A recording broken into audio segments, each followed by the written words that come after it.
The text was late this morning. Sorry for those of you who get it. Yes. I was going to try to act like it was just the service. It wasn't me. We're going to talk about shared responsibility. We're going to talk about, what did the text say? Servant church. Servant church. Somewhere along the line, we find out that what Jesus said, the servants among you will be the greatest of you. That this is the principle and the image. That to be of service is to have a happy and fulfilled life. To be miserly in our service is to have a life full of lack, no matter what else comes to us. And so there's these principles that go along with being of service. One of them has to do with being responsible for the service that we give. So we all have, when we are of service, we hope to have the best of intentions. But sometimes mistakes are made. Sometimes the service that we give turns out not to be what we thought it would be. An error is made. There's something goes wrong. And there's a tendency in us to say, well, you know, I just was trying to be helpful. I just was trying to be of service, and like we're making an excuse for the mistake. We're defensive about making a mistake. And the reason that we get defensive like this is because we've been taught overtly and covertly that mistakes, like sin, is like this indelible stain upon our soul. And so we don't want to have anything to do with a mistake. Well, you know, we want to distance ourselves as much as possible from any mistake that is made. But what that does is it becomes a burden. Because it's not true. It's just an error. It's just an error. It can be corrected. And the first step in the correction is to say, yes, a mistake was made. Made a mistake. I made a mistake. I was late in sending out the text this morning. There, it's done. It's over with. It's all finished, right? So this is the way to deal with it. We remember that somewhere in some literature somewhere, I read this line that said, service is for those we serve. So that's the idea. So here, the result of giving service is that we live a fulfilled life.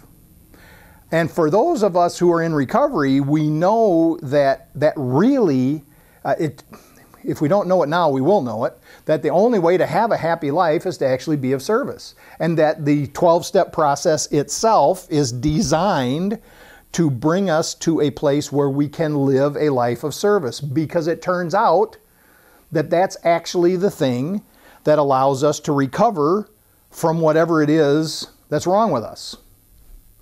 So a life of service means we give service in all things.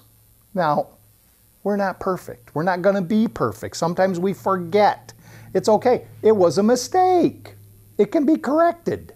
When we find ourselves doing things out of self-centered whatever motives that we might have, we just stop and say it was a mistake. Nothing to feel bad about. No need for guilt. We just admit it was a mistake. We change our minds and we go on and give the service that's proper. And proper service is doing the right thing for the right reason, hopefully at the right time. So we bring ourselves to this idea of service, and it has to do with relationships. In relationships, we want to take shared responsibility for whatever it is that we do in the midst of the relationship. Each and every one of us has different talents and abilities. Right now, in the world that we live in, we have little pieces of talents, little pieces of abilities. And when we come together, we enhance each other's capabilities. I mean, that's really the idea of synergy. That's the idea of really relationship, is to come together, bring what we have to the relationship, accept what the other person has, and together accomplish some kind of a purpose, to have some kind of a purpose for the coming together. And just simple things like what we talked about, is the purpose of the relationship, of a friendship, is shared interests. shared interests, mutual support. So we have a relationship with a friend, we come together, we just come together, we're going to go, we're going to go out and go fishing, we're going to go ride a bike, we're going to, we're going to go shopping, whatever. But together we bring these different talents to whatever it is that we're going to do. And so what this means is that it's best if we give what we're good at. Now that doesn't mean we don't try something that we've not tried before. It doesn't mean that we don't give it our best shot. But the best service we give is going to be service that is about the things that we do best. And then we allow the other person to do the same thing. So this is, it's good practice. It doesn't mean, though, sometimes we have to take a risk. Sometimes we have to take a chance. We have to do something that we think we might not be good at. And then amazingly, it can turn out that we are. We surprise ourselves. Sometimes it's a failure. It's okay. It was a mistake. We can correct it. So, okay, so the idea here is, again, we go back to what we talked about last week, was this equality is really important for this idea of having shared responsibility. That we say that no matter what, you see, in the moment, my talents may be the thing that we're working with right now, and it's turning out, well, if I am, giving of myself. But that doesn't mean that I'm any more important to the relationship than somebody else. Just in the moment, I temporarily have more of something than somebody else, so I'm giving it. It's just temporary. And just understand that the equality is most important to keep in mind, that we always remain equal.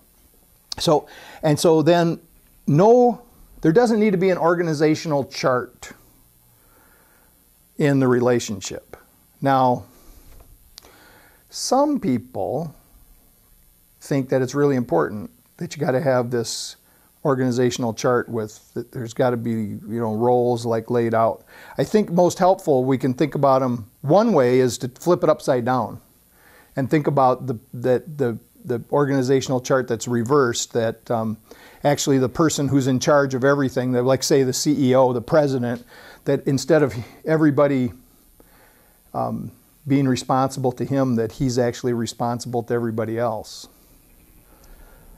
It's actually an idea that works very well. But really the best way for us to be thinking about it is this like horizontal thing where we're all, on it, and at different times we contribute different things. And of course that goes along with that idea of everybody being of equal value. So we have this block in us that is judgment.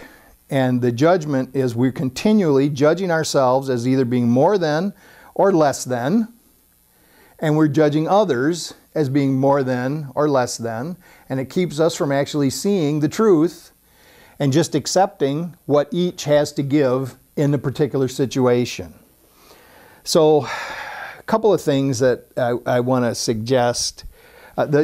First, let me just give you this is the 9th instruction that I give to people when I'm performing the wedding ceremony, this principle that we're talking about. And the instruction is, set up no hierarchy of governance, but take shared responsibility for life. So again, we're repeating the theme. There doesn't have to be a boss in the relationship. That's like scary to some people. Not those of us who think it's important that we be the boss. That's not a comfortable idea, that somebody shouldn't be in charge. But those of us who feel like we're not comfortable unless someone's giving us instruction, that makes us uncomfortable too. So, but the idea here is we take shared responsibility. So if I have a different talent or ability than you, then in that area, maybe I would be more qualified to decide which way we go in that area. So just thinking about it in a marriage or a romantic relationship, maybe a relationship where you live with another person, somebody in the relationship, we hope that somebody in the relationship has some financial sense. It's not a good situation when neither one does, and I know that from experience.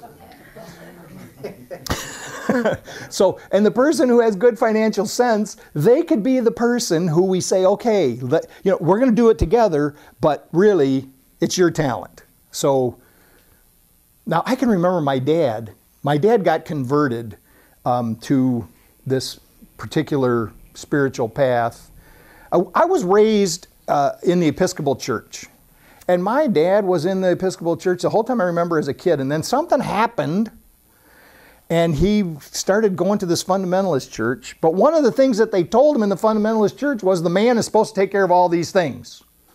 The man's supposed to take care of the money. The man's supposed to this and that and the other thing. Also, by the way, one of the deals was, not said too often, but generally pointed to, was the reason that we're in such a sorry state is it's the woman's fault.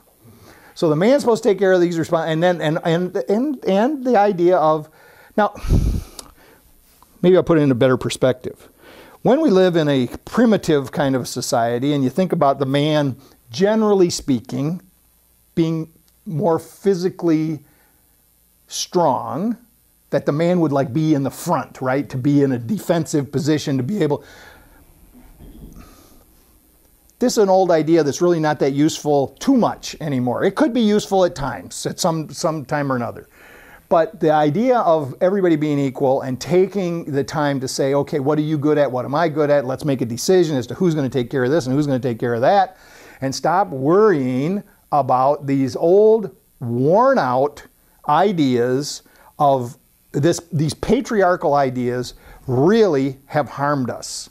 They have kept us because of the dominance of patriarchal society. It's pretty obvious that we are in wartime situations for as far back as we go, since this idea came to prominence. It wasn't always so, but since it came to prominence, we've been at war. So let's see if we can equal the playing field and stop fighting. That would be, I don't know, that was a message from somebody. I wasn't going to say, and it's not the Democratic Party, but because they want to do it too. But there's a message from somewhere that I heard somewhere, just anyway. So to think about, okay, I'm on a mission. I'm on a mission. Let me just say this to you. There are wonderful things in you. There is great wonder in you. And the idea here in this principle is to allow that wonder to come forth. To be able to make a gift to life of all of those good things that are within us. And then to encourage everybody else in our life to do likewise. The first step along that encouragement is to notice that there are wonderful things in your partner, in the people around you. And then to encourage them. Not to nag them, to encourage them to allow those things to come forth from them. One of the things that we talked about was to establish a purpose in life. A purpose that has something to do with giving the gifts that are within us to the rest of those around us. We could call it a purpose of love. We call it a purpose of being of service. To give that which is ours to the world. And to think about that idea of being on a mission, to think about our talents and abilities as gifts. Gifts to us and gifts that we can then give to others. So, every day, these attributes really want to come out. They want to make themselves known. They want to extend themselves. Many times we fight them. Many times we hold them back. We rein them back because we've got all kinds of ideas that have been drilled into us and pushed upon us in the past that we have a certain role in life and this is what we're supposed to do. And no, we need to relax. We need to relax and listen carefully to what's going on within us. And in every moment, we actually are given opportunities for this goodness to come forth from us. With every person that comes in front of us, the idea is to say, I have a gift for this person. I'm not quite sure what it is, but I know for sure, I can be confident that I have a gift for this person. And I also can be assured that they have a gift for me. And all I have to do is just relax for a moment, allow Spirit to guide me, and I will give the proper thing in the moment. And it could just be a kind word.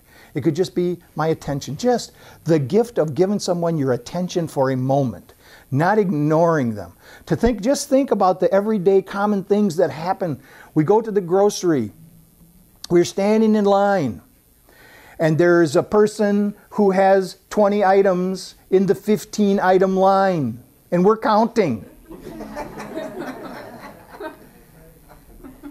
Just stop. It's okay. Just relax. It's going to be all right. And then with the other times we go and we see the person in front of us is giving the checkout person a hard time for no apparent reason, except, of course, we know why. They're suffering. They're asking for love. And so then when it's our turn, just be nice. Get eye contact. Say hello. How you doing? Beautiful day. Anything that occurs, something something pleasant to kind of give some service that makes up for the pain that just occurred. Anytime, anywhere, people are coming in front of us. So here's a place where this tradition says it will never be organized, but we may create service boards and committees directly responsible to those they serve. If we believe that going through a 12-step process or going through whatever spiritual path we are on is designed to lead us to a place where we can give a life of service, then that means that we're responsible to everyone. It's not that big of a burden. It's not that big of a burden. But it's the idea that what I give, I'm responsible for that. That's what I'm responsible for, that which I give. So, and if service is for those that I serve, not for me. Service is not for me. Now, this is like really important because it's just a natural occurrence that when I give service, I receive. I receive. I feel like I'm fulfilling my life. I receive the benefits of me giving, but that can't be the reason that I do it. The reason that I do it is because I have something to give that is needed by somebody else. That's got to be my focus, that I'm giving it to those that I'm giving it to. That's the reason. And then they get the benefits just automatically. They just occur. So when I'm focused on, I'm doing it to get the benefit, then the benefit is just not quite satisfying. It's just not quite enough. So, okay, so, and also, to remember this idea of servant. I am going to be the servant. I'm not the governor.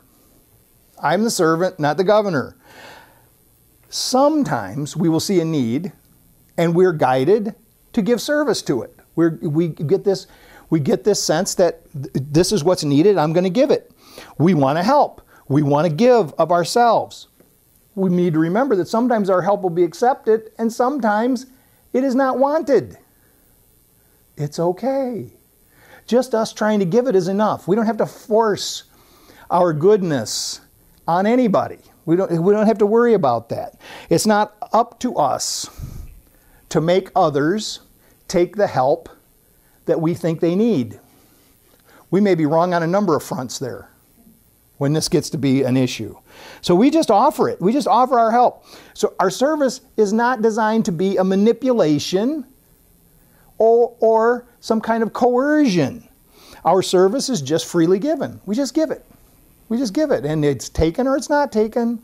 And you don't have to worry. We're going to get the benefit of when we freely give no matter what, unless we get a resentment because the person wouldn't take it.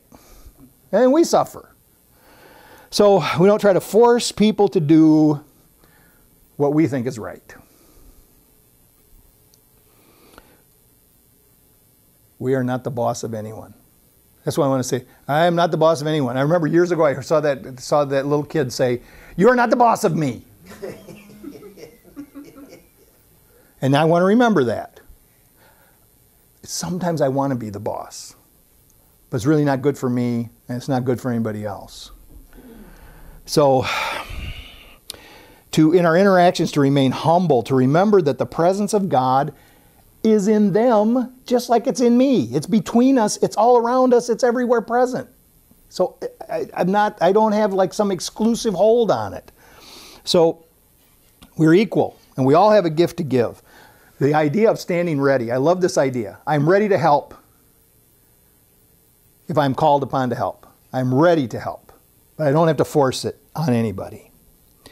I'm not in charge of them. I avoid thinking of myself when being involved in service, to avoid thinking of myself as being superior or inferior to anyone. In other words, to stop thinking about my service as I am the magnanimous one. I have these gifts and I'm going to give them to this poor person down here.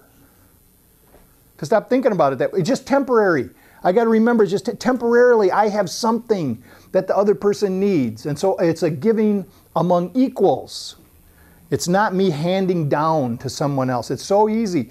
This is one of the things we get this kind of askew idea of gratitude, that we think about gratitude as being a list of stuff we have. So I'm grateful because I've got this big list of things. And then when I see someone else who doesn't, that big list of things that I have makes me somehow superior to them. Well, I want to switch that around. I want to be grateful for life. I want to be grateful for being and not be grateful. I want to be grateful for who I am, not for what I have. Although sometimes in really bad situations it can be helpful to make a list, it's not the most helpful thing. Because when I start to realize, and remember the theme, that if I remember who I really am, pure and loving spirit, I can just be grateful for that. And it covers everything. To stand ready, to be available, to see that I don't have to take authority over others in creating their own lives, to strive for service rather than governance. In the meditation, we were visualizing being generous. Part of service is giving. And many times, the thing that comes to mind when we start talking about giving, people think about money.